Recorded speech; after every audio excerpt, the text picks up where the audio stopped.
c'est les flux piétonniers et automobiles. On essaye de représenter en fait le transbordement entre les trams. Le but qu'on a, c'est de recréer en fait des portions de territoire. Donc ce qu'on va faire dans un premier temps, c'est aller chercher dans le SITG tout ce qui est données géométriques en 3 dimensions.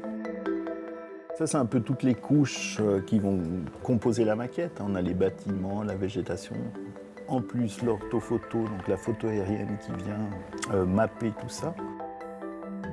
Pour les aménagistes, peut-être ils ont l'habitude de travailler en 2D, ils arrivent facilement à lire un plan. Mais pour le commun des mortels, c'est quand même beaucoup plus intuitif de voir tout de suite une perspective avec des volumes. Et puis en plus, quand c'est animé, on arrive à montrer des phénomènes qui sont un petit peu difficiles à lire sur une image fixe. En fait, on vulgarise, tout simplement.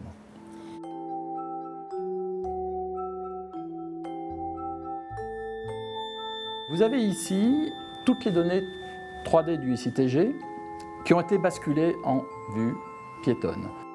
On va où on veut. Vous allez me dire, oui, mais ça, je le vois sur Google Street Map. La différence, c'est qu'on est partout, la géométrie est respectée selon ce qui a été levé sur le terrain. Jusqu'il y a peu de temps, on travaillait uniquement pour les professionnels.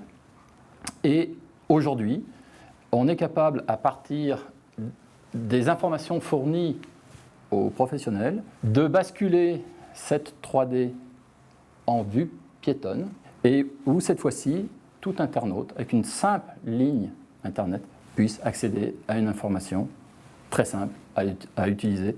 La géométrie est conservée, donc on peut imaginer par exemple que dans l'urbanisme, il va être extrêmement intéressant que les jurys puissent se promener avant que les ouvrages soient construits dans ce qui existera quand tout est bâti.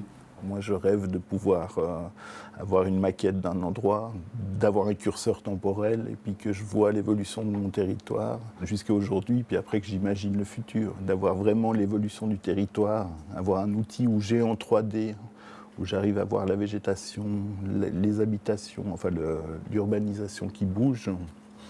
Ça, c'est quand même un peu un truc auquel on aimerait arriver, et qui est peut-être pas si lointain. Alors je crois qu'il n'y a que l'imagination qui freine ce qu'on peut faire avec ces nouvelles technologies de vue piétonne. Il est clair que le patrimoine va être friand de ces informations. Imaginez qu'on puisse se promener dans des rues d'une autre époque. Un écran divisé en deux, avec d'un côté les images en vue piétonne de ce qui existait il y a un siècle en arrière, et de l'autre côté, l'image 2013.